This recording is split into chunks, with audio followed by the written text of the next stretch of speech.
Cause I'm black, y'all. What? Cause I'm black, y'all. What? Cause I'm bliggity black to Cause I'm black, y'all. I'm here with Amanda Seals, and she just taught me how to say quasi, not quasi. Give it up. This is huge. I'm super excited. I told, I want to be as polite as I can. I told this nigga when she came in here, I thought that she was 6 foot. I don't know if y'all know that about me. I am extremely impressed with like intelligence and like school and stuff like that. My mother, the family that I'm raised in is all female. Everybody has some kind of education behind them. I mean, my aunt is a chemist. Like, how many black women chemists do we need? She worked for the DuPonts for years. Shout out to Bernice Grimes. My aunt has a master's degree in psychology. She has her own practice. My mother has been an LPN for 1,000 years, but my mother is the smartest person I know in the world. Y'all remember your mother's she LPN? came. My mother's RN. What? Look at that. Look at us having things in common. And you know that job is such a hard, trying job, doubles and triples, but it can afford you a certain kind of lifestyle. Yes. My mom did weekends at nursing homes and doubles. My mother did geriatrics too. Mm-hmm. Did you ever talk to the people like in a dementia unit for fun? I did not. I did not. Wow. My mom would say, I would be calling my mother and harassing her at work. Mommy, can I get some chips? Mommy, can you order pizza? Mommy? And she would go, hold on.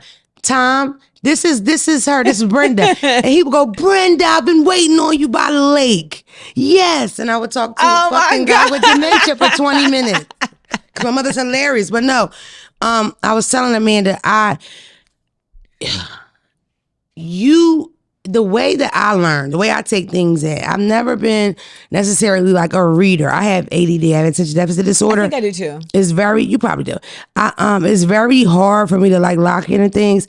I have been in love with documentaries since I was about 14, and I learned a lot from them. But then we got this special thing called Instagram, social media, and depending on who you follow or where you are, you can get some real pertinent information. You are one that always gave it to me like I needed it to be got. Just super intelligent, super brave, I feel like you do a good job of putting things in the simpler terms, right? So of course you got your big words, you got whatever, but you can kind of talk to the people in a way that, and I get that compliment myself, although, we all have our own insecurities and things like that. When I think about when I speak the way I want to speak, you are who I think about. I told you earlier, like, I would wish I could be like at a press conference. I'm sitting there and then you like get up in me and I turn into you for a second, speak like you, then it go away. And I'm like, yeah, bitch, blah, blah, blah, blah. But I just want to compliment you on your big brain. You're smart. You're a smart chick. That means a lot. Yeah. Is it hard being smart in 2022? Yeah, because I think we are in I know that we are in what I call the age of idiocy. Mm-hmm. And there's just a lot of people who are talking out their neck, unfettered, just and feeling very empowered to do so because other people with more power are doing the same thing. Like when we had a president that was really just out here acting an ass, like everybody's like, well, shit, I guess I can act an ass too. And then maybe I'll become president. Right. So I think that's really kind of the thing. And we're also seeing the result of less like critical thinking not really being like touted as important. We're seeing the result of like our education system not really showing up for teachers, and so teachers aren't able to show up the way they want to for their students. So like we see the result of that when we look on the internet. But I will say that I have hope, because I really thought after this election, like I genuinely was like, we're about to descend into a new level of darkness. And I just was so relieved to see that it's not amazing, but it wasn't as bad as I thought it was. And America wasn't as heartless. It's this place is still not, we still don't center education the way we should, but it wasn't as heartless as I thought it was, which is really what people are voting for when they vote for, these folks that say very clearly that we don't care about women, we don't care about Black people, we don't care about immigrants, we don't care about you and your kids, we don't care about any of these things, we care about corporations and our money. You know, so to answer your question, yes, I think it's hard for anybody who is smart in an environment where that is not considered to be like a positive thing. And I've been in environments, I've been in both, you know. I mean, it's not like I think sometimes it sucks when people try and make it like you're elitist if you're smart. And it's like, ain't nobody trying to be elitist. I'm just not trying to have dumb conversations. I don't like small talk. Yeah, I hate your chat. I want to start at medium talk. Yeah. For me, I mean, because I'm a real bitch. I'm very open. It's intimidating. It can be intimidating, especially, but it's all about what you think of yourself. Yeah. So being that I have an insecurity about how I speak, right? And it's So because, and I think people don't understand, it's like when millions of people are hanging on your every word or criticizing it, right? Sometimes you'll pick that up, you know. But with me, prior to that, I remember being a kid and everybody would be talking and I would say, "Excuse me." I remember my aunt turned around and say, "You gotta just jump in," because they would be talking about and the conversations were always about like politics and climate change and this and that. It was always some deep shit, but I always had something to say. And I remember being able to do that and hang on and I could make a point and then a funny. I'm like, oh nigga, this is it. I'm in. But now at this point, I shared with Amanda earlier about what my mother said is that I had to do my due diligence. I have a responsive fucking ability to know what I'm talking about. It's a total different thing when you got all these motherfuckers like hanging on your every word, and in some kind of way, I've amassed this like these young girls. Yeah. And that shit is like, you bitches listen to me. Like, they ask me for advice and they take it. Like, I'm open with, like, I don't know what I'm doing. But what I represent for a lot of people, and I think you do too, is like the freedom to say what you want to say, you know, and like the balls, like to like stand on it, to mean it. But you know what? Let me just rein that in. Because I feel like there's a lot of conversation I'm seeing about like freedom of speech. Oh God. And it's really just people thinking that you can say what you want and that there shouldn't be any consequences for saying what you want. Bro. And I had said on my Instagram, like, anybody who think that ain't been punched in the face before. Because that, at the end of the day, you know, there's a saying that says lessons not learned in blood are easily forgotten. You can't just say whatever you want. Or what's the other one? Fuck around and find out. Fuck around and find out. You can't just say what you want. And you also need to know that if you gon' say, you better be able to stand on it. Amanda. Yes, ma'am. These niggas will walk down on you and ask you about what you said when you in a public forum. You could be at Target. What you gonna do when the bitch come and ask you what you gonna do? And that's what I'm saying. The bravery. I said what I said and I meant that, and this is why. And I don't think people understand what comes with that, because people don't always like what the fuck you say. No. And people will buck at you. People will. I got into the buck. hugest, I know y'all might be a bit tired of hearing about it, debate on social media, because somebody I follow who is of Latin descent said, "I wish you guys value your lives a little more." Shut the fuck up. Show over. Wrap it up. Thanks for joining the Don't Call Me White Girl show. I wish they valued their lives a bit fucking more, because you know how many Latinos are out here like, go Trump, who like want this fucking dictatorship. You know how many Latinos don't give a fuck about Black people because they want to be white so bad that they have assigned themselves to that whiteness? Give me a fucking conversation about, I wish you cared about your lives so bad, so much. How many, are they also talking about the migrants who are trying to come across this border and are putting their lives at stake and their children's lives at stake? Are they talking about them? Because they care about their lives, but they also know that this is what it is. And for Black people, we know what it is. I don't like that. Who was that? Well, I can't really discuss it. But, and the thing about it is that this person is in the beauty industry, and I would say out of 100 clients, 99 of them are Black. Because when she says something like that, that's othering.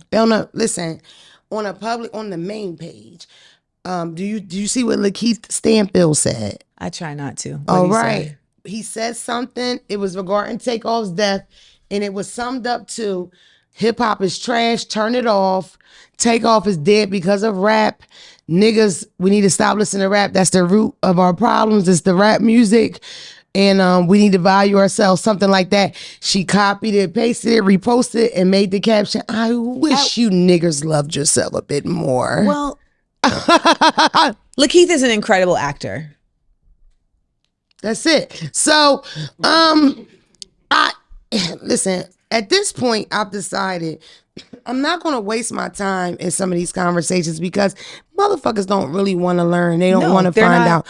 People have the freedom of speech shit twisted, and they don't understand that shit goes a whole hell of a lot way. When I responded to this girl, and I didn't say like, bitch, I whoop your ass, or bitch, it was simple as, hey, you can't say that. It's not, you out of line. You can't say that, and this is a horrible time to say that, and let me tell you why you can't say that. And her response was, I fucked 3 niggas last year. My nephews are niggas. I listen to niggas all day long. I got all the dark skinned people foundation, and that's why I can say it.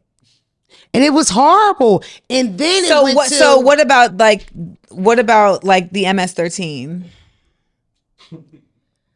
And then it went the hypocrisy is astounding. Why are you attacking me? Of course. You sending your followers to attack me. This is violent.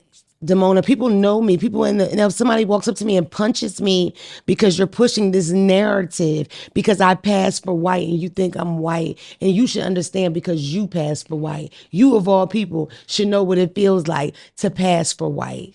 Bitch, what? What the fuck is white passing? What is that? I pass for white?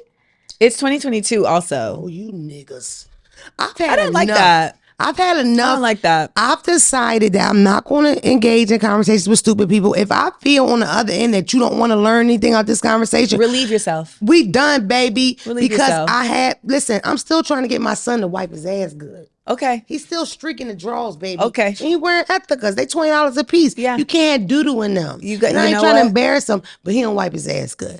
And he probably gets it from his father. You've got other things to focus on. Way more important things. I don't want your niece to be fucking, girl, look at his nigga draws. And that's my son. Yeah. Don't call me white girl son. He has streaks in his draws. How dare I be a part of that? So I'm teaching my kid how to maybe wet the tissue before he wipes his ass. Wipes. Dry it.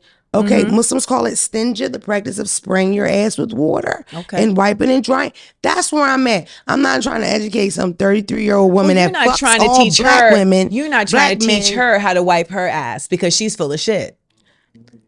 If you saw the side of this girl's ass, let's stop it. Let's be mature as much as we can. But I encourage y'all to do that at home because I did share it and my followers were going crazy writing paragraphs, shit like that. But it's like it's draining. But that's the thing about this whole freedom of speech thing, right? She had the full freedom to say what she wanted to say. And those people also have the full freedom to respond. Yes. And so that's why there's a thoughtfulness that you have to have about what you say. And you better be able to stand on it. When people come for me, I don't engage with them 9 times out of 10 just because I'm like, I know what I said. Like, I didn't say the shit flippantly. I didn't say the shit thoughtlessly. You trying to come and change my mind or whatever. You wasting your time because I'm not somebody who's out here saying shit just to say shit. But there are a lot of people who are. And I think that was a part of, because another thing because it's just some things that I see on the internet a lot and it bothers me so much. Even some of my peers, it's people that I've worked with and I watch them write stuff like, this is why we need Trump. And it's like, yo, not only do I not want to work with you anymore, bitch, I don't even want to speak to you anymore now. There is this really huge misconception in the ghetto. A lot of people feel because there were some, may say, free money out, they attribute that to Donald Trump. The thing about it is we're Americans. Television raises us and our children, and Donald Trump is a TV star. And he's also, some might call him charismatic or, I don't know. Donald Trump reminds me of like, you ever see like a turd on the ground and there's something in it so it catch your eye because you think, is that corn? That's what I would say about what Donald Trump does for me. I know who Donald Trump is. I knew who he was when he got in office. I was never like impressed by him. I did laugh at the China. That was it. That was the one I liked, the little China, that one. But other than that, I didn't really like enjoy any of it. You know what I mean? I remember coming to Jersey and wiping out those small businesses and making those people file bankruptcy when he blew all that smoke up them people's asses. White people, fucking their financial situations up with coming in and not finishing what he had to do with the casinos and shit. I know that about Donald Trump. I remember the Central Park Five and his letter that he wrote and put in the newspaper. Right. And so it's like it. And I remember watching a documentary about him calling a journalist saying, "Hey, I represent Donald Trump," and the journalist saying, "Is this you, Donald?" And him hanging up. He's a loser, right? Yes. He's a loser that comes from a family with a couple of dollars. You know what I mean? What though? You know who likes him? Losers. Oh, like we know, like know, it just went like because it's like realize. Oh, like I see myself in you. You know what I mean? Like I think that's really what it is because they see that he got over, and they like that means I can get over too, bro. And how many losers have we met? But he got over with a very very rich daddy. You, Jerome, are not getting over that way. I don't give a fuck what your Social Security check looks like from your father. It's like at the end of the day, it bothers me that people think about him and they think money or they think like abundance or they think he literally is a terrible business person. Like the worst ever. It's like if he had a trap, that trap would have to close. What are you niggas selling the money? Like really? We have to shut down the trap. Time and time again. Business venture after business venture after business failing. No, legit. If he was a hustler, he would have been murked already because he would never have been able to pay it back. He would have been able to re-up. Them bricks, he would have and it's like the fact that some of my peers say shit like that is just like, what the fuck? And after you say shit like that online, you can't come back to the show. We can't text. We can't talk. It's that serious to me because I love that it's that serious for you. I don't think it's serious enough for people. Listen. That motherfucker he put a certain energy in the air. I always say he made that, that scary white motherfucker that catch you in traffic and goes, nigger, and pulls off. And sometimes they get caught at the light and they stuck. Yep. And they say, fuck it, and run the light because they don't know if you're going to jump out. Because dumps to jump out. Dumps to jump out, right? That's what he brung out. He gave those motherfuckers heart. I know. And that's some dangerous shit. When I saw Confederate flags flying in the Bronx, I was like, oi, okay. Pero, the good thing is that there's niggas like us. And we have platforms and we don't shut the fuck up. It's because I feel like, it's going to be a time where I don't know if I should say this, but it's like God might have to come delete podcasts. It's too many of us here.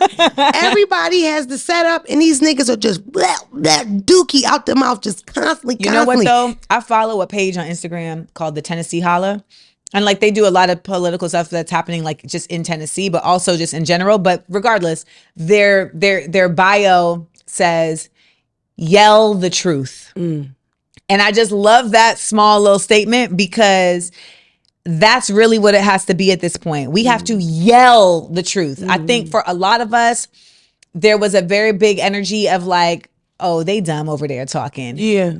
And so then let me preserve my energy and not even engage, right? Like you said earlier, there is a certain level of self-preservation that you have to have about engaging with folks that are just committed to not knowing. But when you're in your space, it has to be like a very committed intention to just being loud about not going along with the fuck shit. Like when I do stand up, I'm on stage and I'm talking about, the difference between hood niggas and niggas from the hood. I'm talking about relationships, but I'm also making time to talk about Roe v. Wade and talk about gun control and talk about this fish looking nigga's Clarence Thomas. And like, it's because I feel like it's the responsibility that I have to do that, because we got to yell the truth because these folks are so loud with the misinformation that we got to like challenge them. Okay, because I don't want to go too far, okay? I was going to say, I don't want this to be a whole interview about politics because I want to have fun. Baby, the black on black crime thing. I can't sleep, okay? I'm losing sleep about it. And the reason why I'm losing sleep about it because the number one person that bought that shit is my people. I did a Black Lives Matter rally because I'm an activist. Mona X. I don't know if you heard of me.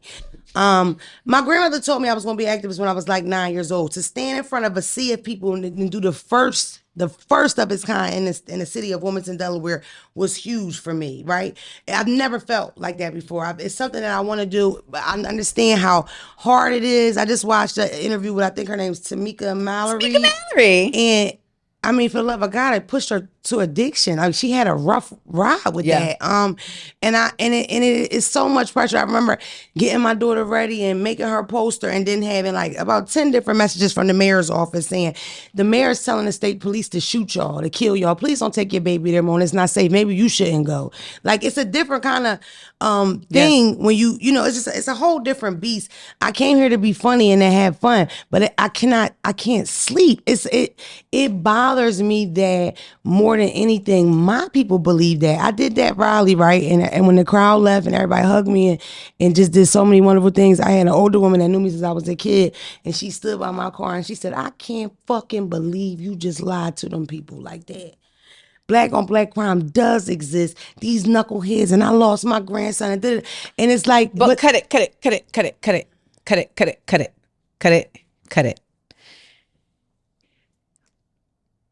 When they say black on black crime, they say it within the connotation that there isn't also Asian on Asian crime, that there isn't also white on white crime. There is proximity crime, right? Like, that's simply the facts. You are going to be more likely to get into it with the people you live next to than you are with the people in the neighborhood over there, right? Now, if you have a nation that has systematically confined black folks to certain areas through segregation, has also systematically limited black folks from being able to ascend with property ownership, with education access, with job freedom, with disenfranchisement due to an overwhelmingly skewed justice system, then how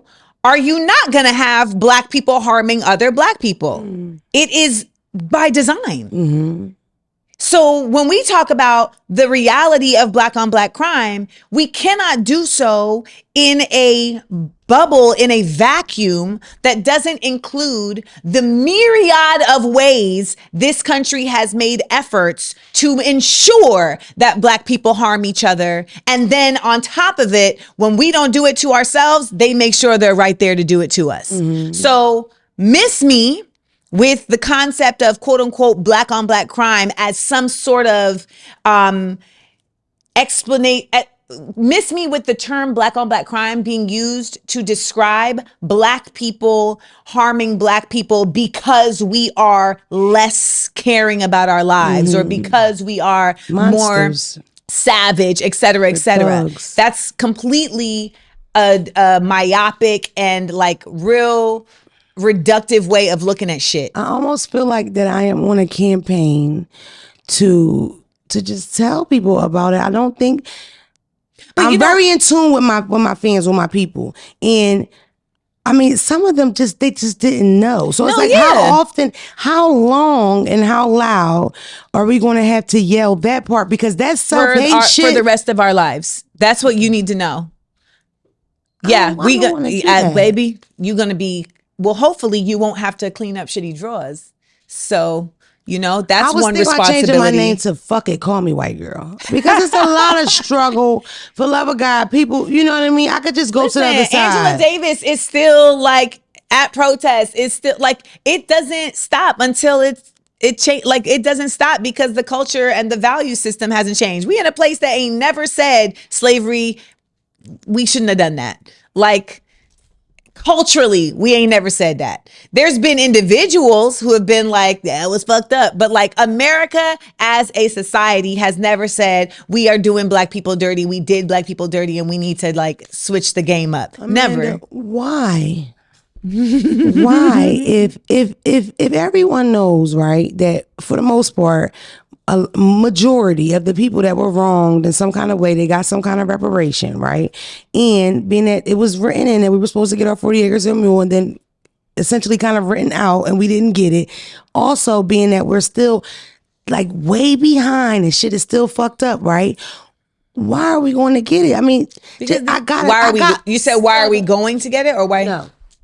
When are we going to get it? Because I can't get another PP loan. I'm going to get in trouble. You know what I mean?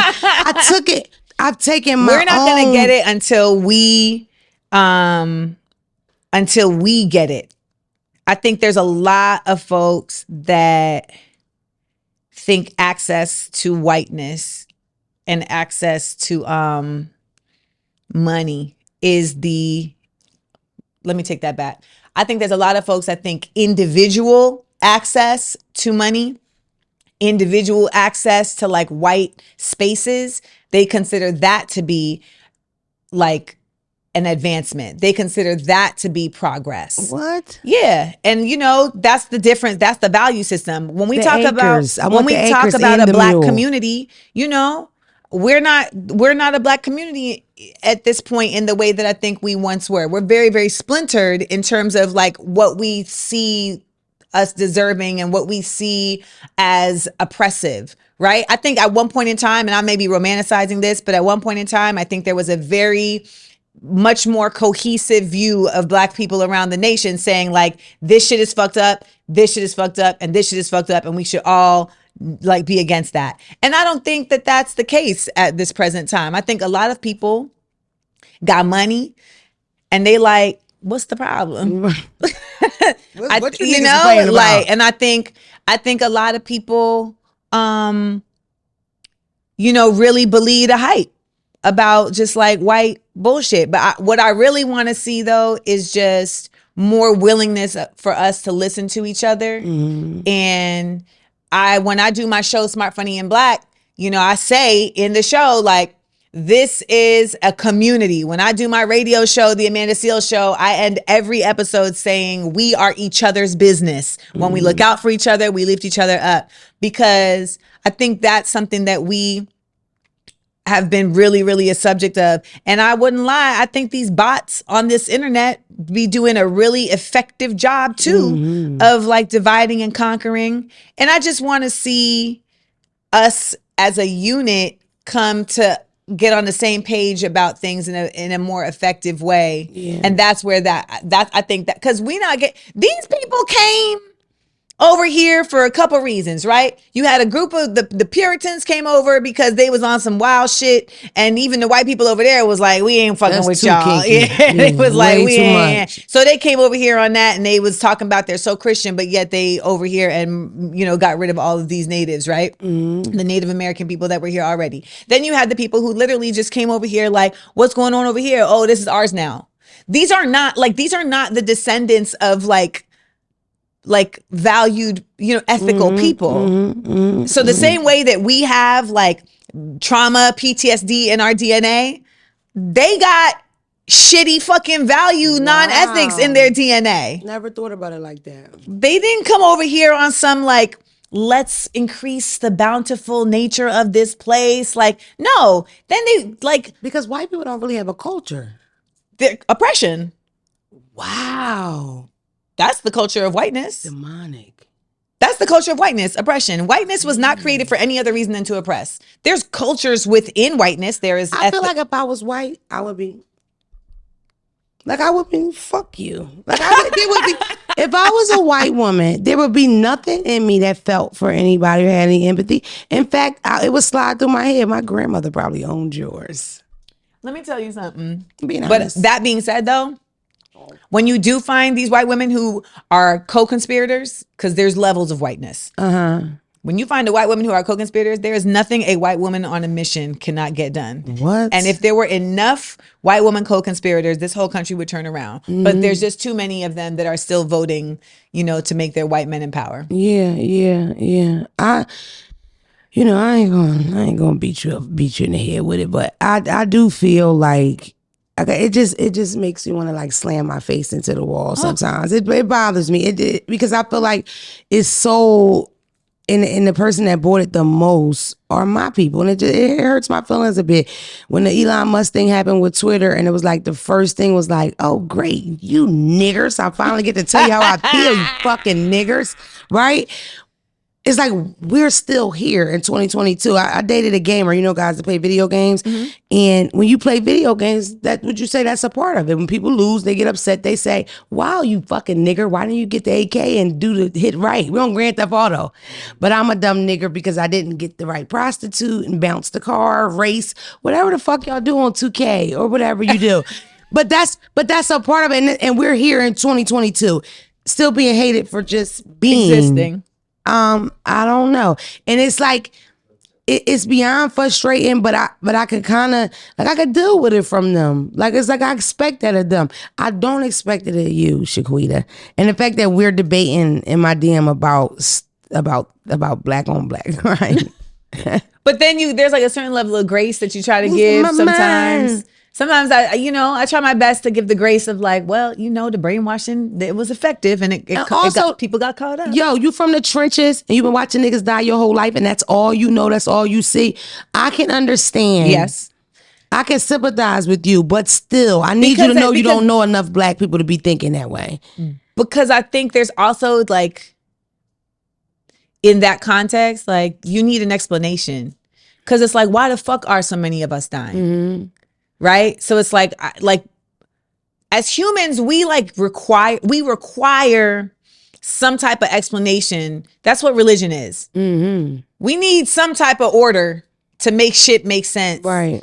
Because without it, it feels like you're just at the behest of whatever the fuck. And so I think for a lot of people, that right there makes it make sense. Like, okay, all of my peers are getting caught up because black on black crime. Okay, now I've got something to sink my teeth into. Right. But it's a misnomer, and it's unfortunate. And then you get us and we sit up here, particularly, I feel like then I sit up here and I talk my shit, and then it becomes like, well, you just talking over, you not in the trenches, you not there, so who the fuck is you to run your fucking mouth? And I'm like, hey. I'm from La Ghetto and I'm burying friends still. Black on black crime isn't real. It's a lie. It is, though. It's a lie all the time. It's a fabrication. And the person that bought it the most is your black ass right now, getting irritated that we're having this conversation because you bought it. And it's like some white force that's like, we got him again. Ha ha. It is true, though. They are definitely about it. They're playing a whole different video game. Yo, this shit. They're like, look at you, dumb niggers. You should have made the car bounce. You should have made the car bounce. Yikes. All right, whatever. I met you on MTV. That's where I found you. Oh my gosh. And I love you. I was so lots. young and dumb. Yeah. Well, yeah. So being that you've been in more than one industry, how do you feel about the music industry or entertainment industry on that side versus where you are now? Mona coming with the questions. It's funny. So I just started this radio show. Shout out to 100.3 WRNB because and you are here in Philadelphia. Yes, we are here in Philadelphia as our first station. Can I come on?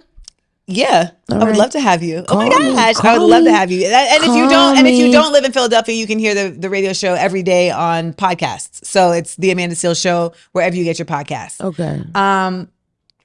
But I came back to radio. I started in radio back when I was leaving college. So it was my first job out of college. But I've been in TV for a really long time. I've been SAG since 94. Nickelodeon. Yes. So I've been TV since I was 8. In TV since I was 8. And then I went in the music business when I was in school and when I got out of school. And how does that happen though as an 8-year-old? Was that your mother? Yeah, because I was in Orlando and my mom one morning she saw an audition for a Disney show in the newspaper and was like, oh, let's go to this audition. And I remember saying, you just want me to go for you. I don't even know where the fuck I got that from. Wow. And she was like, yeah, get dressed and let's go. And so we went and it was like 1,500 kids and I got it. And it was like, must be Santa, and you had to do the little choreography. But you know what? Shout out to my mom because she never made that shit like the center of my universe. It was just a part of the orbit. Like even that, there was a callback in the end of the day. So like we went in the morning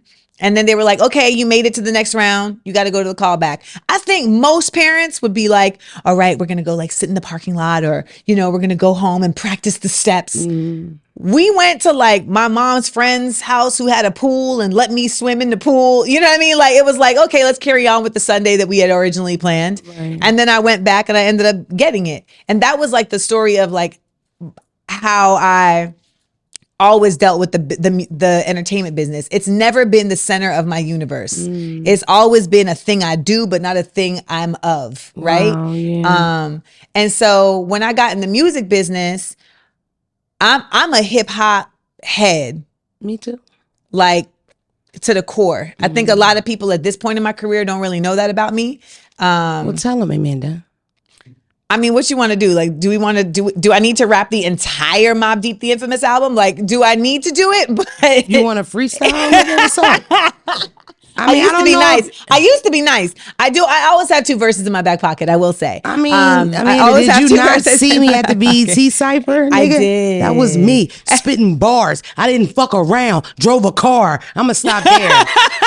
No, it's crazy because when you are a real hip hop head, right, and you come from where we come from in that age of, we saw when rap came out, and it's like, what is this? What is that thing? To, oh my God, what is this? What is that thing? To global takeover. This is it. We run the world. So I saw that when I was in like I entered the music business at that time, like early 2000s is when shit really took over, right? That's when like Hard Knock Life went like Diamond and Eminem and they could do these big tours with these arenas. That's when shit changed. Yeah. And so that was a really like wild, like dope time to be a part of that. And like when I was on MTV, I'm interviewing Hove and Nas and LL and everybody that I like looked up to. Did you interview DMX?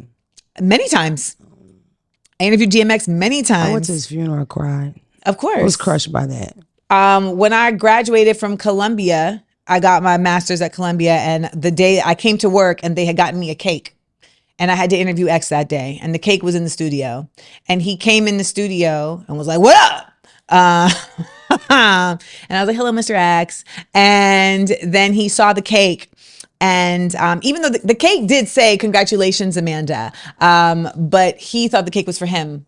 And so he put his hand in the cake and ate the cake. He scooped it and ate it. He scooped it. And I was like, "X, that was my cake." And he was like, "Congratulations." And I was like, all right. But then now I have that story. Yeah. But you know, X, all these folks, like, for me, like getting to be in that space was like low key, like spiritual, like it was real. And then at a certain time, it just stopped feeling like that. And I knew that it was time to go. Yeah. And so that's when I pivoted and started like looking for the next path. And that's when I found myself in comedy. Did you lose any love for hip hop with that? 1000%. Wow. You know what it was? Because the business started making me hate the music. Because once I started doing my own music and like trying to navigate that space and having people tell me like, well, you can't rap and sing. Who does that? You know, which by the way, hilarious now. Yeah. And just like the idea that like talent didn't matter was like wild to me. Yeah. Like as a woman, it was just like, that's irrelevant. Like, what's your story? What are you willing to, you know, give to this? And I felt like in order for me to be successful in music, the way that at the level I considered to be success, I would have had to give up more of me than I was willing to. And so then, you know, kind of just like, I'm a really big believer. Like I receive omens. You know, people say shit to me and I hear it. You know, I filter it through. I'm not a stubborn person by any means. And I knew that it was time to come back to TV because there was just a lot of people just kind of that just kept getting sprinkled into my aura. And I knew that I wanted to do that. Even though I was hosting and stuff, I just knew there was more for me. But I'll say all this to answer your question.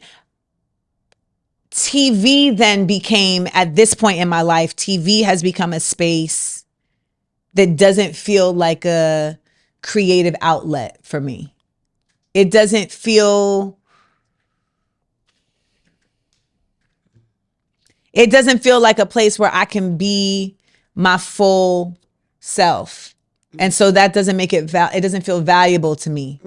That's why, like, getting to do this radio show, like, I get to be my full authentic self. You doing this podcast, you get to be your full authentic self. And I had to come to the realization that I was kind of chasing these like benchmarks in TV that were for other people and that were for shit that were for other people who don't care about being there. Like that's not, how do I say it? Some people don't even have it. They don't have it. It's not what that's not their reason for doing the shit. You know what I mean? Like, and so, you know, TV will find its way. Like, I want to do a game show. Like, that's really what I want right now. I would love to do a game show. When you talk about Smart and Funny, that's what it sounds like well, to me. Smart, Funny, and Black is a game show. I don't know that I would ever want to do Smart, Funny, and Black on TV until the deal is that y'all give me a check and then I give you a show. Right. Because it's so special and creative and unique. And it's too black. Yours. And it's too black. I love it. And I can't put that in other people's hands. And I've tried to. They're gonna fuck it up. Well, they've already tried. I mean, I sold it to this network, True TV, and they were like, "So we'd love to have Michael Rappaport do the introductions so that our white audience, can feel like more in tune." And then I had this one exec. Shitting me. This one exec was like, "Yeah, you know, we just want to make sure we're not doing a show just for black people." Why not? Why not? It was wild. They don't know by now that nobody enjoys that more than whites. They love everything about us. Listen, I had a conversation with my OG, triple OG in this shit, right? And he was like championing for me to get a job or whatever. And he said, you know, Mona, it's some people that come from where we come from and look like how we look, and they have I don't know how you say, escaped it, or I don't know, triumphed through it or whatever, but they're educated, they're well spoken. You wouldn't know by speaking to them where they're from. You know, they don't wear it on their sleeve, I guess. To me, you're like whitewashed and watered down, but that's no shade to you, because like I said, the family I come from, my mother is extremely well spoken, so are my aunts, but they're not watered down. They still are them. They're from North Philly, right? But those people, they are scared of me, what I am and what I represent. It's almost like you're in this little box and it's like they look inside of it. Wow, I love this. But nobody else can't see me looking at this. Like, this is my hidden pleasure. Like, this is too wild, it's too ghetto, it's too much. And those people kind of gatekeep, and they keep niggas like me out. And I didn't realize how much that shit happens until kind of recently. And the part that confuses me the most is because if anybody enjoys Don't Call Me White Girl, it's a white girl. Like, they love this shit. Like, they eat it up. You know, with my loud, rowdy ghetto ass. They like it, you know? It's the same thing with me being like so loudly pro-black, right? Like, the white girls are loving the loudly. They're like, oh my God, you make me want to be a strong black woman. Yes. At the end of the day, authenticity always trumps everything. Yes. Right? And I feel like a lot of folks can't recognize what authenticity is because they are inauthentic. Right. And so a lot of people scary. And a lot of people in this business, that's the thing. They're inauthentic. They're very scary. So I've had to really, this last year and a half has been a really just kind of an eye-opening year for me, 2 years for me, and in realizing like where I want the next phase of my life as an artist to go, and understanding that I need to be independent, and understanding that my energy should never be about trying to appeal to or get the attention of these machines. It really should be about the fans. And for a long time, I had it twisted, because they, you know, the industry makes you feel like what you need to be doing is attracting the industry. And that's not actually it. Fuck no, you want the streets.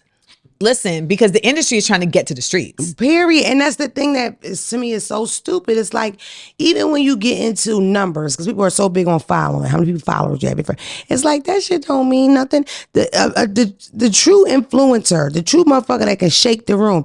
I went viral last year with something where I'm saying, why you being weird to me. That shit started to be a pickup line. Like that was like an icebreaker. You know, you throw that in or whatever. My friend of mine was in LA and she's eating pizza and the salt and pepper shaker say mang, mang, mang, right? From this girl all the way on the other side from Philadelphia with some straight backs in and a missing side tooth. I think the reason why things are working for me now, because this happened kind of late in life and I never knew I wanted to do this or I could do this, is because me being on the timeline without a BBL, with a missing tooth and my wig off, 3 lashes on, 11 on the other side, but being totally free to say what I gotta say, right? Talking my shit, maybe talking about you and your lashes, right? You come back, I'm taking it, boom, I'm from Philly. We call it bidding. People say roasting. Yo, my grandmother would bid on me 7 in the morning. Look at your crusty ass. You had to know how to do this, you know? It made my skin thicker. It gave me a certain type of, you know, blah, blah, blah, boom. But I think it was refreshing to women that see the same body and the same build and the same hair and the same eyes, you know, all the time. It was like, damn, I want to be like that too. I want to be able to make a video on my bonnet, because there's so many women. That was like a statement whole time. I just got some shit to say. And I'm not about to get my hair done and forget because I got ADD, That's nigga. literally and I'm gonna why fuck up the flow of that shit, That's literally boy. why I end up in my bonnet on a video. I'm not like, I learned early on, like, I'm not about to sit here and get right. You gonna fuck the flow up, girl. I got the thought happening right now. I got to give it to you how it is. Doobie rap on.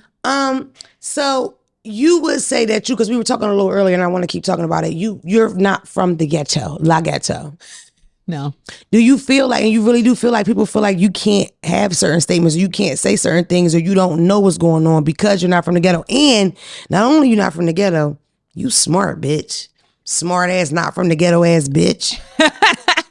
I mean, yeah, I think that's definitely a sentiment for some people. You know, I think for what it's worth, like it comes from this idea that if you haven't experienced something, then you shouldn't speak to it in any type of way. And I don't think that is completely fair. You know, like I'll have people say things like, you shouldn't ever speak about, you know, kids because you don't have a kid. And I'm like, okay, but like a lot of y'all's kids, teachers don't have kids. Yeah. Like, is their opinion not valid? Like, I think we have to move past those type of things and identify people as the individuals they are. I have a lot of common fucking sense. You can see that. But that's the thing. Now, listen, I'm coming from, I am a street bitch. And I listen, wear it, cool with it, fell in the whole thing, right? But I don't come from that necessarily. I come from 2 different sides. My father did 10 years in prison. A lot of my people on my father's side went to jail in and out or whatever. And my mother, they were all educated women. And my mother didn't break laws because she don't like the police. Like, I don't want to talk to these niggas. Therefore, I'm not doing anything to make me have to interact with these people. I think I had a good, like, of both. I remember when the recession came in 2008, like I said, my mother had been a nurse her whole life. She was on her 3rd house at the time. It was her largest like cash investment. She had sold a house prior to that and made $99,000. Took that money and bought the next house for $300,000 and lost everything.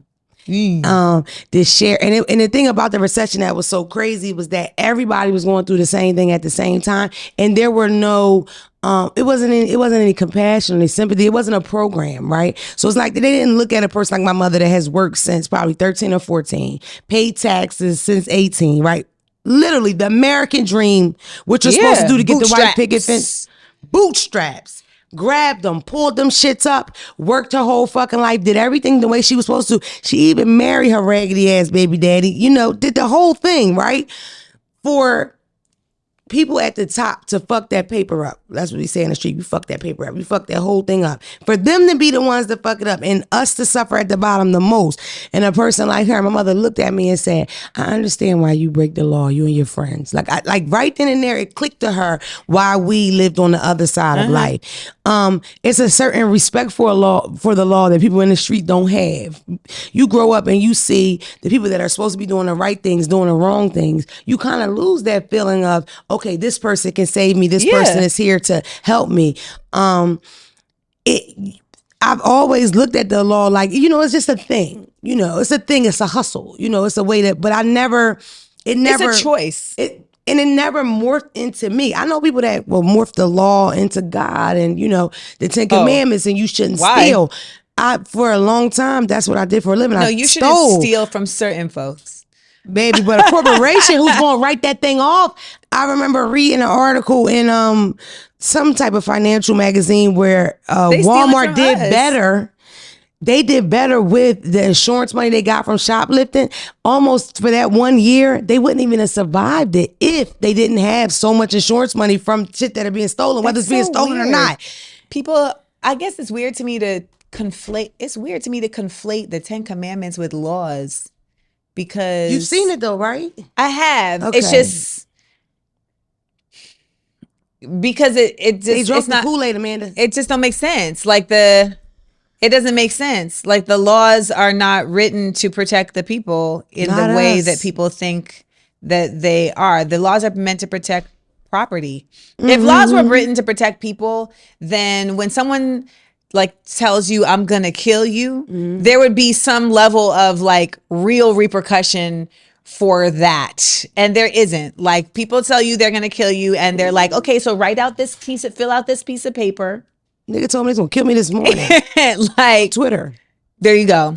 I definitely have had that happen on the Instagrams several times. And they're like, well, they didn't say anything else about anybody else. So, what can we do? But I think, this is what I was getting to. For me, my experience, the smart girls, the smart people that are educated, necessarily getting in trouble, maybe from the suburbs or whatever. It was a lack of common sense. That's what I'll say. I think that's the difference. Oh, yeah. I feel like the girl that book is smart you, versus street smart. Right. But the book smart girl with common sense, you could come to the dice game, baby. You welcome. Yeah. Because you got good sense. It's the lack of common I also sense. spent a lot of time in New York. Yeah, I spent a lot of time.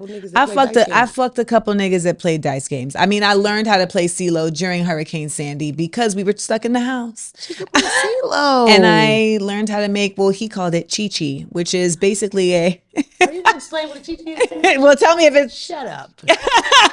He was a Philly nigga. Did you do cheese curls with those noodles and sausage, summer sausage? Correct. Yes. It's a delicacy, love. I understand. And they sell that here in bodegas. Chi-Chis. I kid you not. $8 you can get a Chi-Chi. You can.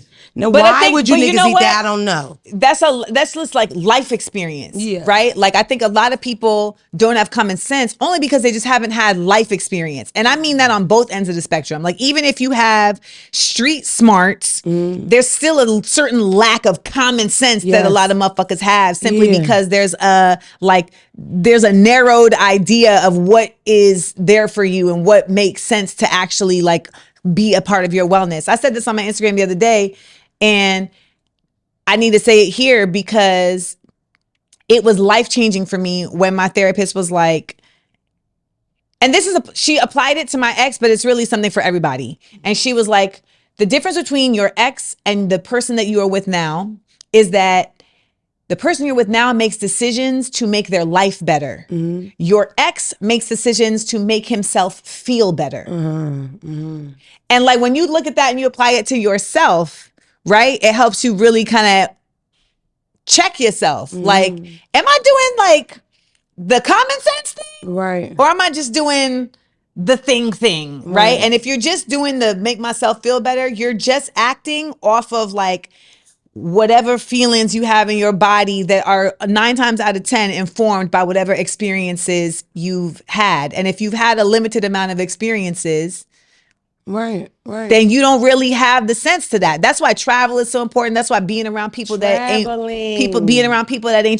where you from. Like I can honestly tell you, I spent so much time in hip hop in New York around people that were completely different than what I grew up around in Orlando. And it gave me perspective, right? It didn't mean that it changed me like, oh, I'm trying to be like y'all, you know what I'm saying? But it just gave me perspective. And I 'Cause think us a lot East of Coast us girls are way different from what you grew up around. You don't think? I wasn't, but I think I was born an East Coast girl. Yeah. I think I came out the womb like y'all niggas. Like Yeah. that's how I Yeah. came into the world. Yeah. And then I had to find my way to my tribe. And I was like, Yeah. oh, fuck y'all niggas. You know, and we came together. When you said earlier about us bridging together, I do think that Black people, we are a force to be reckoned with. We're together. I think that there's a huge gap with Black people and gay people. I think I need that to happen more. I think we need to get a little. I just think that we will be really. I love my people a lot, Amanda. It doesn't make sense. First of all, How gay can niggas a can Black- fight. Gay niggas can fight. So I don't even understand how you building an army and leaving out a whole squadron of folks who are like tough ass niggas. Listen, if you buck, like, what's up? Yeah. But I also just feel like at the end of the day, you know, that's some, I don't know. Homophobia is weird to me. It is to me too, because I feel just, like in essence, but this is the big thing. like, why do y'all have time for this? But this is the big thing. I always looked at it like, and I would say this all the time because I really didn't understand it. Like, how can a Black person be homophobic when it's in essence the same thing? Somebody hating you for something that you can't control. But the big issue is that there's a big amount of Black people, old, young, and in between, that feel like that it's a choice, and that's where it goes. What? Even if it was a choice, so what? Because if my point isn't the same. So if my point is, how can you as a Black person, right? And we know about our history here. We know about being discriminated against. People hate us for no other reason than being. How can you hate a gay person when it's the exact same thing? They're fucking gay. They have no choice in it. But there's a group of people that feel like they do have a choice in it. Even if they did have a choice, why do you care? It's not hurting you. Like, niggas have choices all day long that make, like, literally, like, cisgendered heterosexual people make choices all day long that hurt other Black people. I'm cisgender het female. Yes. Cheat with cheese on it. I just like, learned that. I just think at the end of the day, if people are making choices that don't affect your life, why the fuck do you care? Why do you have time to care? Why do you care how somebody else is coming? I don't. I literally. And if you are a straight person, it's like more. There's more for you. Like what? Yeah. I don't. I aspire to be a lesbian. This is the logic. You aspire to be lesbian? But let me get People think I'm a lesbian because I have bass in my voice. Me too, Amanda. And this is the thing. Not only do I want to be a lesbian, I say zyke with love. Straight backs, I will wear my strap on all day. In jail, the studs. Mm-hmm. They run shit? Not only do they run shit, they wear their dicks at the microwave. You're allowed to have the dicks in the jail? That's contraband, nigga. Oh, I don't know. It's against the rules. Adobo. So where do you get the dick from? Is that something that someone puts in your commissary? Take your white go-go boot, pump your brake, and let me break it down to you, love. You take pencils, rubber band them, okay? Then you take maxi pads, rubber band them, okay? You might do some stuffing that you stole out of the mattress because the mattress is as flat as this. There's a bit of stuffing in it. Put that there. A bunch of rubber gloves over, right? There you have a nice, good dildo to get jabbed with. You ready? Innovation. Listen, I watched a bitch make a tampon. I took 2 paper clips and a fucking battery and lit a goddamn joint. Your aunt is a chemist. Nigga. Your aunt was a chemist. Not aunt, nigga, me. That's what I'm saying. It comes down the family line. Survivor. Either way, those zykes would wear their strap at the microwave because clearly how you gonna know I got this big ass dick if I'm not grabbing it by the mic? Everybody at the microwave because you gotta make your chi. Feel me? Now I'm grabbing this. Yo, you wanna split this chi-chi with me? Let me hit you with this strap. Boom, now we in love, nigga. Fascinating. You got a bitch washing your clothes and waxing the flow. But is she protected because she's doing that? In jail, let me tell you, in female jail, the majority, I say like 85% of the beef, if you're not in an area that's ran by gangs, 85% of the beef is over just lovers. It's just lover quarrels. Yeah, for the most part, it's people just madly in love with each other, beefing over she cheating on her, she not cheating on her, she not getting her attention, blah, blah, blah. You got that, then you got the gamblers, and then of course the gangbangers. But for the most part, the beef is over fucking. Can you be in there and not be in any of those? When I was in jail, I'm Muslim by faith, so I did a lot of praying. Alaikum salam. I told people how to pray, and I told a lot of jokes. I used to do a really good Tina impression. left a good job in the city at the top of the tier. The whole lower tier would watch. No, we love it. Hilarious. We love a performer on any stage. Oh my God. That's how I knew prison that I could do stand up. Yeah, but no, jail, people hate when I say, but jail, it ain't bad. There's no bills. There's no bills. You get chicken on Fridays. You know what I mean? I think maybe you were in a particular jail that wasn't bad because Alabama jails was a doozy. Yikes. It's just about you. And, like I'm laughing at a funeral. I've always taken my harder times and made them better times. And it's like, I don't think I would do well in jail. I'm a bit of a social butterfly. I think you would get into a lot of debates. And I think you would get in a fight first week. I think that you don't understand that I am not getting in a fight. Have you ever gotten a physical fight in your life? I have only been in one physical fight in my life, and I won. But I'm fun. I fought a nigga 3 weeks ago. I haven't really grew from that just yet. And let me tell you something. I've been threatened to be fought several times. Oh, somebody and wants it to didn't fight you. and it didn't happen Tell that bitch to call your cousin Damona. because I was like, this call is your cousin silly. Damona. Why Tell would we that fight? bitch. You know why we fight, Amanda? Because we're fucking Americans. I hate the whole thing. It's like, oh, black people. No. Good old Americans, we like to get fucked up. We like to kill shit and take shit, nigga. I'm a fucking American. Okay? I feel you, but I'm not 100% full-blooded, baby. We had to park this bitch I have and throw too your much hands up. rage. I have a lot of rage. Like you might end up in prison for murder because you I take will her get- ears and bang her motherfucking head on that get incarcerated. dash. Boom, homicide. I've punched a window out.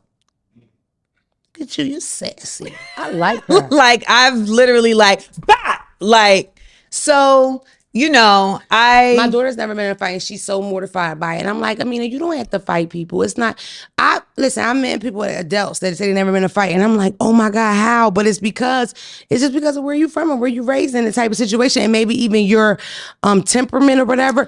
I had to fight. I didn't have any siblings. I am pale as fuck. I'm from North Philly and I you was were in a alone, setting, bro. yeah. What? I remember my mom being like, look, you had to fight them bitches and close the door. Like, what you gonna do? You can't keep coming in here, talking shit, you know what I mean? Or coming in here crying to me. I can remember fighting, right? And the girl's mother, like me finally getting my heart up to do something and the girl's mother getting involved. And then me coming to tell my mother. And my mother's like, all right. And she's getting dressed, getting ready for the fight. In the middle, I call my grandmother and I tell her the story. When me and my mother are walking outside, my mother has full sweatsuit on. She is so serious. We're walking towards, and it's so crazy. Listen, this is hilarious. I talk to my mom now about it, and I remember saying, Mom, I was so scared, and you were so relaxed. She was like, yeah, Damona, I took a Valium that day. I never took a Valium before, and I took one to sleep. That's why I was like, whoa, this is a rough day for this, but let's get it going. But as we're walking, I kid you not, Amanda, this is a memory etched in my head from 8 years old. As we're walking to this lady's house, for my mom to confront this lady, my grandmother pulls up in a Toyota Camry. She parks in one move. Whoop, whoop. Not double back, not looking, nothing. She gets out with a small stick. She skips. The lady say, oh, you gonna hit me, Bessie? You gonna hit me, Bessie? My grandma overhands, whop with the bamboo stick. They get up, throw hands. My grandmother whoops this bitch ass. I'm talking, right, left, all that. My grandmother learned how to fight in Joe Frazier's boxing. The gym he has in Philadelphia. My grandmother knows how to fight. Two jabbed up, low uppercut to the body, whooping this bitch ass. I'm screaming, get off my grandma. I'm so traumatic. Get off my grandma. My mother elbows me. Your grandmother's on her. Shut up. Yeah. And my grandmother's whooping her fucking ass. And then fast forward, we're on her porch and it's a sea of people because that lady was more popular than us. My mother was quiet. All she did was work or whatever. And it's a sea of people and they yelling, why y'all do that door? Why y'all do that there? And my mom's like, she fought my mom one-on-one. And the whole crowd was like, damn. You let this old bitch whoop your ass because her eye was getting bigger and bigger and bigger. But when you grow up like that, you have a different, and I purposely, by design, put my children in the suburbs. So it's like, no, you don't have to fight. You don't. And the way my daughter feels about it is so like, Mommy, I want to beat somebody up. Yeah. Because when girls come at her like that, a girl the other day in school said to her, did you say such and such? Because if you did, I was going to crack you. And when she told me the story, I said, what you say back? Yeah. And she says, I told her, crack me for what? I didn't even do that. Oh, so why would you crack me? That's me and your daughter. Me and your daughter are the same. Boy. Me and your daughter are the same. My daughter 5'8", and she's a fucking punk. That's what I said. No, That's not a punk. I don't want her to fight, but at the same time, but here's her the thing. saying, if you said that I was going to crack you, the way I was raised, that's a fucking threat. Crack her. That's just how I came up. You have a visible square around you. That's what my mother done raised me. If they come in the square, sock this bitch before she get you first. That's just, when I think about it, it's like, yo, they raised a psycho. And of course, I end up in prison, although it's fear. You just want your kid to be able to protect themselves and make it back home while you're doing your double. You know what I mean? You have to have also, though, the cognition to know when... he keep telling us the time, man, but we ain't stopping. We ain't stopping. I saw you stand up. We double timing. No, we're going to wrap it up. It's like... It's Amanda Seales. I'm really excited. Everybody here sweating and sleep. We could do this all night. I just don't... I think you got to choose... What do they say? Choose your battles. Yeah. That's not a battle to me worth choosing. I mean, it was like, why am I fighting over something I didn't even say? I didn't say that. I'm not going down for that. Now, if I did say the shit and you want to fight, well, you know what? Let's hop to it. Yeah. Did you see the TikTok challenge that went viral I hated it so bad. Somebody came to fight mommy and they're bringing their son. Yeah. Listen, so I said it to my son. You know what my son said? He's bringing his son, Mom? I'm like, yeah. He said, call the police. 2 of them, since it's 2 of them. I love Smush. He loves classical music. His favorite movie is The Titanic. He hates rap. I love my son. He's a Capricorn. He's an asshole, but I love him because he's so himself. You know what I mean? He's not a Demona fucking clone. Real quick, because we have to go. Will I ever find love? Because I'm on the internet all the time talking shit. How honest with yourself are you? Then no. What do you mean honest with yourself? What are you talking about? About what? Meaning what? Regarding what? Regarding...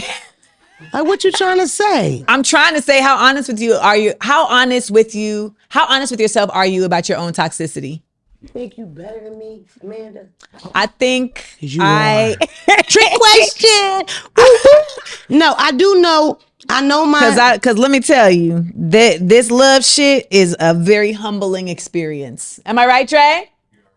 It is a very humbling experience, and you got to choose every day to go the route.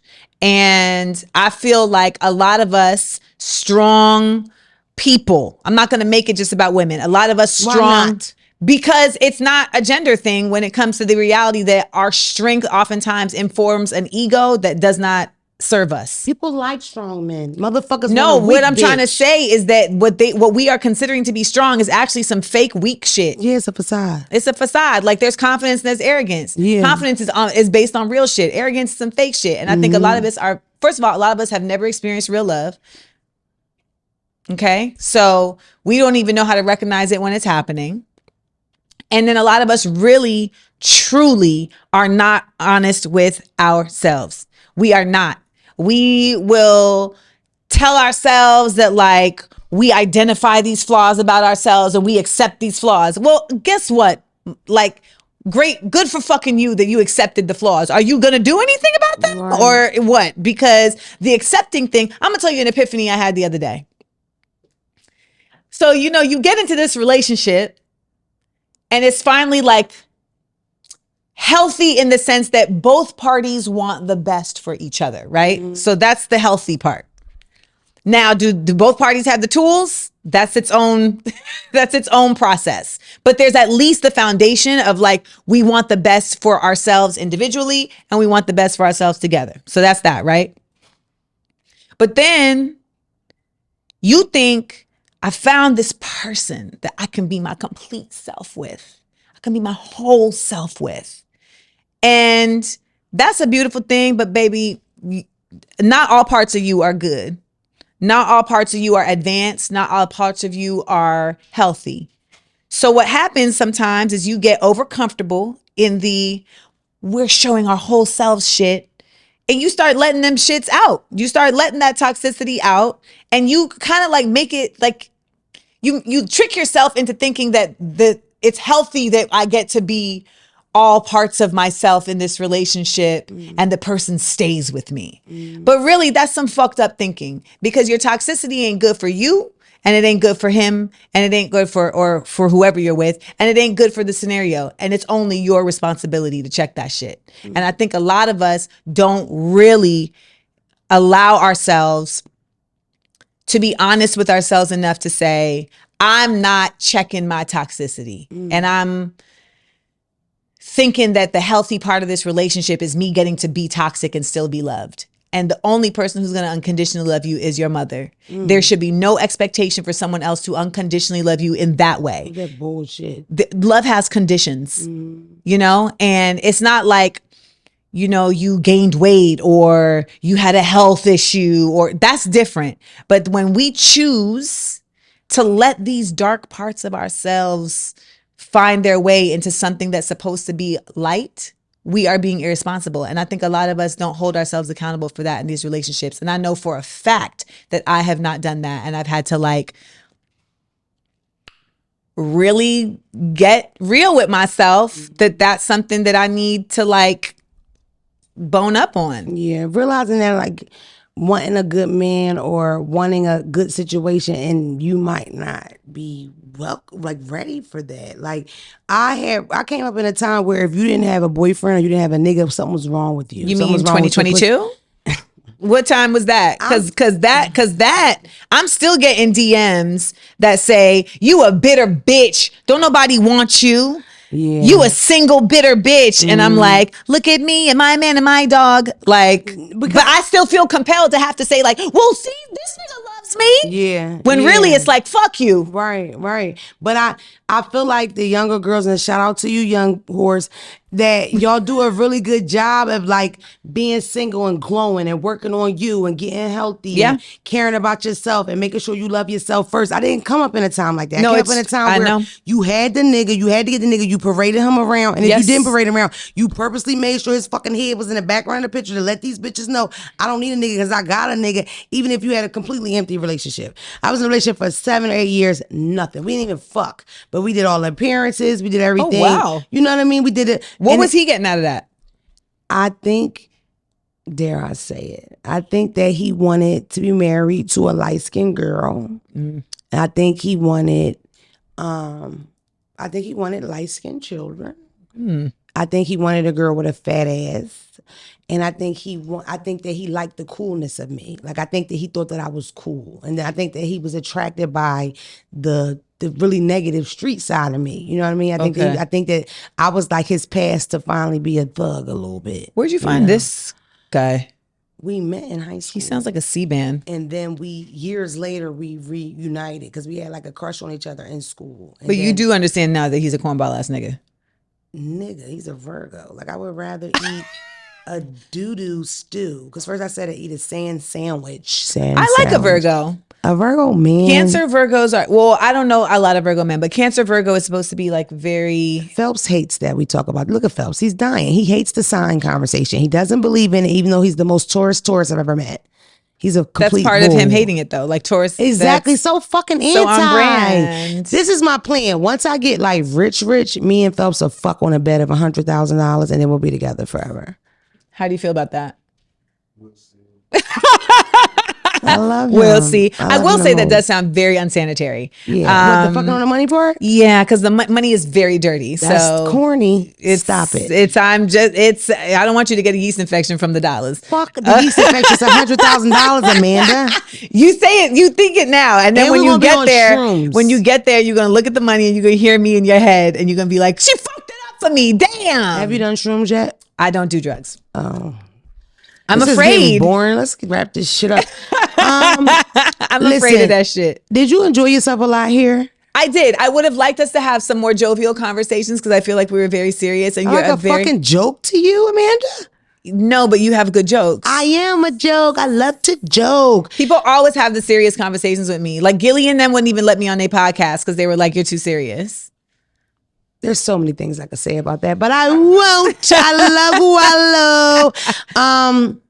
I started. That's why I did podcasting, and like 2 months later, I was on that podcast, which was like at the time the biggest music podcast in the country. Yes. I sat between two bald head niggas debating and arguing about stuff like, I remember me and Gilly had a debate about stay at home moms because I think he said, and I quote, are lazy whores, and being a stay at home mom doesn't count. as a job because you have to take care of your fucking kids because that's your duty from God. And the least you could do is get a fucking job, you lazy fucking bum. Woo, That's quite shout out to Gilly. I'll send you the clip. Quite a stance. Well, listen, we have I have so many more questions. We don't have time. Invite me on your show so we can talk more. Well, can we do one more question that I don't have to be so serious? Yeah. Okay, I'm ready. I'm just a very intense person. Let me think. Okay, because we did have a conversation about dating thugs, like dating street niggas or whatever. Mm-hmm. Tell me your most memorable situation with dating a street guy. Funniest, craziest, wildest night or whatever. Talking about naive Amanda, like your first thug nigga. Being in a car and I pressed a button thinking I was turning down the radio and I was actually opening a stash box. Was it a pistol in it? It was actually empty and I was like, is what's this for? I was like, is this an ashtray? Babe, I think your radio's broken. He was like, don't touch shit. Yeah. Yeah. I mean, I think I actually, I've listened to a lot of rap. Yeah. I've listened to a lot of rap. So I've actually been more savvy than I thought. I remember at one point in time. Yeah. Like I remember at one point in time talking to a dude and he was like, yeah, I'm about to go over here and do this thing. And we were on the phone and he was like, ooh, wait, a police van just pulled up. And I was like, they're about to raid wherever you're going. And he was like, no, I don't think so. And I was like, pretty sure that's what's about to happen. Mm-hmm. It feels like a locks record that I've heard. And that's hilarious, Amanda. Guess what? They got raided. And he would have been under the jail. Wow, you saved that nigga. My little suburban square non-shrooms Captain ass. Save a nigga. Captain, baby, I should have a whole NAACP award dedicated to me for the amount. We had such a good conversation before the show started, but y'all can't get none of that. No, but people think I hate black men. Like that's like a real like narrative on the internets. They love to say it. They love it. They come at me. They're like, Amanda Seals hates black men. She hates black men. I'm like, I don't know why y'all think that. I've never dated outside my race. I really am interested in. The guy you described earlier, that used to be my dream man. A man that had lived a certain type of life, maybe even went to jail, did some jail time, got out of jail, became his own business, entrepreneur, got some successes in that by taking all of the things that he learned on the street and applying them to you're still young, right? Legal. I guess the thing about it is that street people, right? Let's just say a drug dealer, okay? You are doing your own advertising. You're doing your own. You're doing your own financial skills. Stuff. Yes. You're your own security. Yes. Right. I mean, it's a lot. So you can kind of take those skills and move them to something different. I definitely brung some street ethics to this internet shit. I used to say, because it was kind of crazy. I went from obscurity to now I'm sitting with famous people. I'm working with famous people. I'm doing this. I'm doing that. And, people would say, are you scared of the industry? Because there is a lot of people that don't have any ties to the industry that believe in the Illuminati. People really think that you sell your soul. And the Illuminati DM'd me the other day. And I said to them, you got the Illuminati DM. Listen, and I said to them, I'm like, look, I will give you my baby father. I keep offering them my baby father. They won't take them. And it's so sad, Dre, the last Illuminati guy that DM'd me, he left me on scene. I'm such a loser. That is so fucked up. Either way, but that used to be like my dream guy, you know what I mean? Like that. But now I don't. I dream of having the kind of guy that doesn't know anything about where I'm from. And I don't know anything about where he's from. And then we learn each other and then we fall in love and then we run off to the sunset. All he has to do is eat my butt, Dre. Other than that, there's no like. I don't want no butt eating. I don't know how y'all do it. Wrap this up. This shit going crazy now. What are you talking about? I'm not. Cut her mic. Cut it. I'm not in the booty eating game. Eating butt, and you're not getting your butt ate. No. So you never licked a nigga ass, and if you found your drink, okay, your man right now. Shout out to him. He's amazing. Shout out to him. He's I love amazing. Him. So we talked about him for so long today. Him, right? Everything's going great. He's perfect. Y'all about to get married. He says, "Look, babe, I've been thinking about doing something wild. Could you lick my ass?" You're not. No. Yeah, you're a little kid. So, Whatevs, Amanda. What is it about the booty eat? Listen, I came into the world. First of all, I've always had a big ass. So having a big butt, always a guy like bite your butt cheek or kiss your butt. It's always like a thing or whatever. But the first time I got my ass ate, the whole thing was like, okay, he eat my ass. It's like an ego thing. He's eating my ass. But now it's a requirement. In fact, if you don't eat this ass, you can't get none of this pussy. Ugh. Nigga. Listen, we all have our wants. Yeah, But you have tried it and you don't like it. I have had there has been an ass eat that started to take place. Okay. It was actually by a Philly nigga, actually, and Philly niggas gonna eat your ass. They're gonna buy you a cheesesteak. They're gonna eat your ass. This is automatic. And for the sake of experience, I was like, okay, let's just see how this. Take your brain out of it. You thinking too much about it. I just didn't. Well, yeah, because shit comes out of it. So I am thinking about it. Shit comes out of there. A real team player, right after each ass, you gonna give them a good. That's what you gonna do. That is. Like There's you said nothing it, better but than you looking said at that a it makes your nigga's pussy throat. wet, and it literally makes my pussy like constrict. It like runs away. It's like it enveloped on itself. Because you need to grow up, huh? Well, I'm an old bitch. You are so mature. This conversation has just gotten to the tubes. I thought I liked you. I'm so uncomfortable with the idea of it. You're exactly in the position of getting your ass licked perfectly. It's the diaper change position. I just don't. Wow. So look, I don't want to get too much in your business. Bowling ball. Do you like a bowling ball? I don't know what. Okay. When you have a bowling ball, you got that thumb in the ball. Yeah, right? I don't want nothing going on with my ass. I mean, and maybe part of it is because Drake, I have cut this. Let's just wrap it up. It's not going right. What is she talking about, Gary? I think it's because you said you have a fat ass, and I have a proportional ass. It doesn't matter. Listen, I've experienced the bowling ball, and it wasn't a strike. Damn. It wasn't a strike. So the anal is totally off the table. No. Also, like what? No. Dicks are big. I prefer smaller penises. Interesting. I'm somebody that if I meet a guy, I ask for dick pics. I'm big on that. In fact, the guy that gave me PTSD, I'm like, yo, let me see your dick because he was so tall.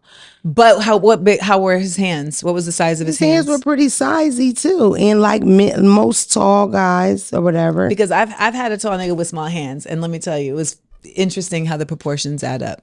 If your penis is bigger than like 8 inches, 7.5, I'm not That's fucking uncomfortable. You're gonna rearrange furniture. Yeah, I prefer an average size penis, which is 6 inches, 5 inches. I'm fine. I'm a girth girl. If you're very short but you're stocky, we good. Okay. You know what I mean? I mean, it's a whole experience. I mean, I've experienced the parking a hot dog in a hallway situation. Yes, and that's just, it makes you question yourself. Yes, because you're like, am I? You know what I you're mean? Like, have I been? Like, or is this nigga am have a I out here as a penis? cavern? What? Yeah, no, I've definitely. You know what's rough about that is like every sexual position you get into, the dick keeps sliding out, and now you're blaming me, Tyrone. You're blaming me. You know what I didn't realize this is not my for fault. a long time? What? I didn't know I was supposed to be faking the orgasm. I did not know that. Like legit. Okay, so let me just say. So what do you just sit there quietly? I mean, no, I'm doing. But you have to fake the finish so we can wrap it up. I did not know that. So like, I didn't understand that niggas was mad because I wasn't achieving the climax. I did not know that. And then this one nigga I dated was like,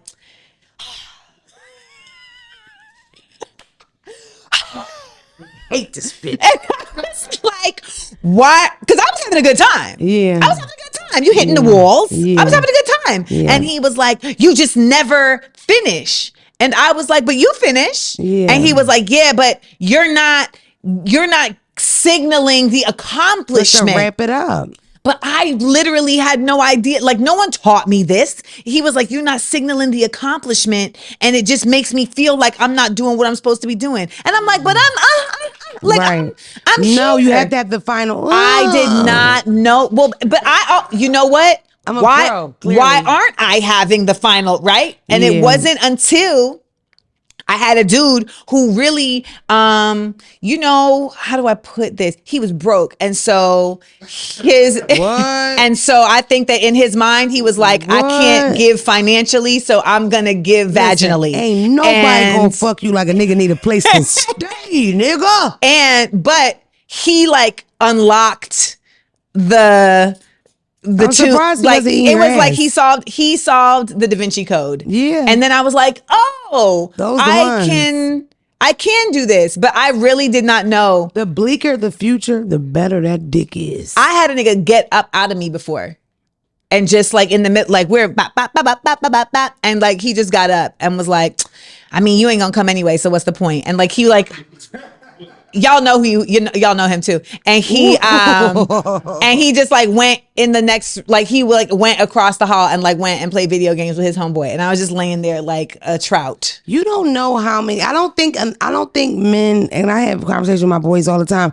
I don't think men understand how many women they just don't come. But we also didn't know our bodies. Like we don't. First of all, it is not. You ever squirted on a nigga and he acted like he was drowning? I've squirted twice and I'm still not convinced about it. Like, it's just a weird thing. The guy I squirted with couldn't really fuck, so it was very strange that I squirted with him. It's only happened with him, but I did see it and he saw it, so I know it happened. But I'm still very, like, I tussle with the squirt thing. The first time I squirted with somebody, he literally was like, and it was PTSD. Yeah, I don't know. Listen, that's why the lesbians look really happy. Them bitches coming. I'm coming. But they're doing anatomy. I'm coming, Brenda. Y'all are doing anatomy classes. I'm coming. They have a special understanding of all the holes and the intricacies of things. So, listen, you ever see two bitches scissor? I'm gonna send you a vid. Look, I have. It ain't no way that's not fun. It ain't no way that's not fun. I'm with that shit. Listen,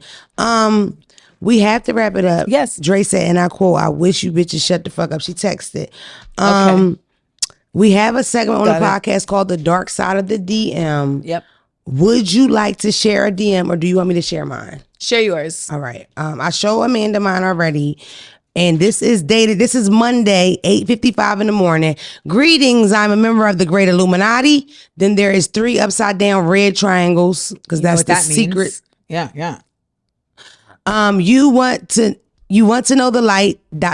First of all, money is not a problem for us. Come to us today and get rid of wealth, fame, power, and knowledge. It says get rid of. I think they meant that backwards. First membership benefits of $500,000 USD. If interested, reply yes. And then I said, please take blank first and then Chuck. Here, do you want to read? I really did. That's what I said. And they left me on scene. Yeah, so. I mean, is there a point system? One more. Listen, so I got a big problem. I'm single, and first things first, I'm young and I'm doing me. I fuck with this dude. I really like him because he's everything I want in a man. Because our lifestyles, we aren't really in a relationship. Because of our lifestyles, we aren't in a relationship. Lifestyles? That's some shit that he told her and she bought it. Yeah, you definitely bought that like a Telfar. Baby, with me working in the ticket booth down here, I can't possibly, settle down because you never know who I'm gonna sell a ticket to. Promoter, and doing nightlife. I got to be able now. I gotta be able to maneuver. You never know if I do a party across town. Never know because one type of thing. If my nigga like me, I don't want to lie to you because I love you. Money. Okay, so I met this dude. He's fine and we fine and we kicking. He tell me that him and old dude got major beef. And do I know him? I told him I do know him. And eventually I told him I was fucking with dude. So basically she meets this guy's op. Okay, but they're not in a relationship, but they like each other, whatever. Okay, he was upset at first, but now I feel bad because the other guy is still a little bit in the picture. I don't know how to shake this guy. We're all in our 20s, so we definitely have time to figure things out, but I don't know what to do. I honestly like both of them, but I might like the main dude more. He doesn't know anything, but if he finds out, he's going to tell old boy, we definitely still in tune. LOL, this shit is real. It's not that real. It's like not a big deal. They're both losers. Just move on. You know what a nigga told me one time? What? When I was having one of these, like, oh, I don't know what to do. He was like, he not special. Yeah, it's like, and it's so like, crazy. Bitch, in a couple years, he will be a faint memory. Like all the niggas that I thought they were like, oh my I don't even remember this nigga's name. They're in a journal. Is how good he ate my ass. I don't have those memories, but it's in my journal. I feel you. Listen, one more, last one. Okay. Mona, I love you. I just need advice. My dad has been an alcoholic my whole life. I was raised by his mother. Him and my mother both were in and out of my life. In 2013, my mom passed. I'm 32. My dad is in his late 50s. Since the age of 45, my dad has went back to school, changed his whole life around, stopped drinking, and now he's making close to 80 to 90K per year. Why He does gives that me matter? such, I don't know. Oh, well, no, the question. He gives me such a hard time whenever I need him for financial help. Am I wrong for feeling like he should make sure I'm good for the time that he wasn't there, or has the money boat sailed since I'm grown and I'm 32 years old? Thank you. Sorry it's long. I had to provide a backstory. I am grown. And I just need to know for honorary mention, You know what? This is a man. Interesting. It's a good job, right? You know what, I've though? gotten this a lot, just to let y'all know. I've gotten a lot where people's parents, they just found them or they just met them, and it's so crazy. It's like instantaneously give me money. It's always, but I will say the parent is always in a good financial, or what they consider a good financial situation. It's never like, oh, just give me money. It's a good, but I can recall Give me money to do what, though? the fuck off, Amanda. I can't. This is what I will say. My father never helped my mother. My mother never went for child support. Just something that she didn't do. I remember around like that 18, 19, that part where you think you grown, but you really ain't grown. You kind of kid, but you're not a kid, but you want to be grown. Sometimes I would call him for money. I remember calling him because I wanted to go to community college, and it was like, and my mother was paying for it. My mother paid for everything, but I wanted him to help. And he was like, nigga, you paid your way through high school. I ain't wasting my money, motherfucker. And I'm like, fuck you, nigga, fuck you. And we arguing. And then I told him, and I quote, I'll shoot you in the back of your curly ass head. Okay. And I hurry up and left before he got there because he told me he was going to punch me in my face. Me and my father had a rocky relationship. I mean, my father, sophomore year of college, I was like trying to like make amends with him or whatever the fuck. And my mom had like misread the enrollment, like for the registration thing, and it turned out that like I needed to come up with $3,000 in order to register, or else I like within 2 days, or else I could not go back to school. Yeah. And I was on the phone with my mom. I was on the phone with my dad, and I was like, this is what's going on. And again, we're trying to mend our relationship. And I was like, this is what's going on. And he said, so what are you gonna do? Yeah. It's like, what are you gonna do? Yeah. And this is a man who went to Harvard. Wow. your This is father the was man on who went to Harvard? Tufts. This is a man who went to UPenn. Wow. This is not like somebody who doesn't understand the value of education. He's incredibly selfish. Like, though. next level. And What's his sign? What is it? Gemini. Oh, he's a fucking demon. He's a demon. He's a demon. Wow, go ahead. And so but I say all that to say that it don't matter where they come from. A narcissist is gonna be a narcissist. Yeah, And yeah. I think when you talk about your dad, me and my dad had similar interactions just without the same language, but it was the same sentiment. shit. Yeah, baby But I want to girl. just say this before Dre stops us. Yeah, fuck that. Step on Dre. I Do just it. want to say this. I do think as Black folks, part of our really getting to the core of increasing our legacy is also understanding that we do have to help our kids along. And like these white folks, like they really That's be what they do, dog. they really be doing that. And nigga. That's how it goes. We be like, nah, fuck that. Mine. I Work it, struggled. earn it, get it, You nigga. struggle. And I Yeah. know that there's a love part to that says like, I want you to get strong. Nah, but I will fuck tell that. you, there is something that's also strength building in having support. Right. And I want to see us do that. I want to see us have trusts. I want us to see us have trust funds, and people need to understand that you do not need to be rich to have a trust. Yes. There are pro bono agencies that will create trust for Black folks. So it's not even about that. But I think when I hear that story and you say there's so many stories like that, like a lot of people really do need money. Yeah, need help. I know that there was a time in my early 30s where I did not have it and I needed some help to get over the hump. Nigga, I'm here now, but go ahead. Well, you just need some help to get over the hump. It's not like I just want it so I can sit on my fucking ass. Right. I need it so I can have some peace of mind to get to not be fucking scrambling for this money while I'm trying to figure out how to create this like life for myself. Cash at me here for my peace of mind. There you go. This has been fun. Listen, love you lots. Make sure I come to your show. Make sure you come back here. Yes. You are so smart and you're beautiful. Ditto. And you look really, really young. Thanks. And you're not 6 foot like I thought you were. I'm 5'6". But your brain is so big. It's just beautiful. I love you. I appreciate you coming. And Thanks, I would like Moms. another hug, even though you're not a hugger. I appreciate you knowing I'm not a hugger. Give me this. We also manifest things. What are you manifesting for this year, for next year? What are you bringing into your life? What are you welcoming into your life for next year? I'm welcoming into my life. I'm welcoming into my life peace in my relationship, in my business, peace and flowing movement. I think I've had a lot of I'm hitting walls, and I don't want it anymore. I really want to just break down the dams and create a stream of fortuitousness. Oh, I know you'll get everything you want and more. Hey, Dre, you can cut this part out, but